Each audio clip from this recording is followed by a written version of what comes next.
Hi everyone. இன்றைக்கி நான் தேன் மிட்டாய் செஞ்சேன். அது எப்படி செஞ்சேன்னு உங்களோட ஷேர் பண்ணிக்கிறேன். 1 கப் அரிசி, 1/4 கப் உளுந்தம்பருப்பு நல்லா கழுவிட்டு 4 மணி நேரம் ஊற வச்சுட்டு நைஸாக அரைச்சி எடுத்துக்கிட்டேன்.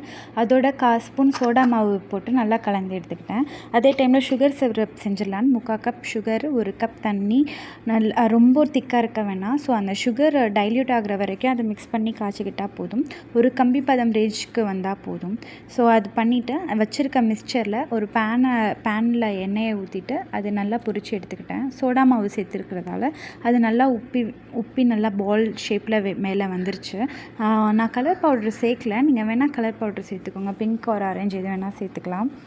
இன்னொரு டிப் சொல்கிறேன். மாவு ரொம்ப தண்ணியாகிடுச்சுன்னு நீங்கள் ஃபீல் பண்ணிங்கன்னா 1 ஸ்பூன் அரிசி மாவை சேர்த்து அதோட கலந்து விட்டுக்கோங்க. 2 பக்கமும் நல்லா ப்ரௌன் ஆகிற மாதிரி அதை நல்லா பொரித்து எடுத்துக்கிட்டேன்.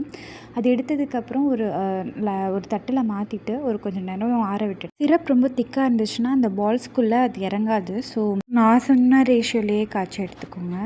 அரை மணி நேரத்துக்கு அப்புறம் அந்த சுகர் சிரப் காஞ்சோன்னே அது மேலே சுகர் பவுடரோ இல்லை சுகரோ சேர்த்து எடுத்துக்கலாம். நல்லா வெளியில் மொறுமொறுவாகவும் உள்ளே சாஃப்டாகவும் இருந்துச்சு. கடையில் வாங்குகிற மாதிரியே ஃபீல் ஆச்சு. நீங்களும் ட்ரை பண்ணி பாருங்கள். ரெசிபிஸ் ஷேர் பண்ணுறேன். 3 அமிகோஸை ஃபாலோ பண்ணிக்கோங்க.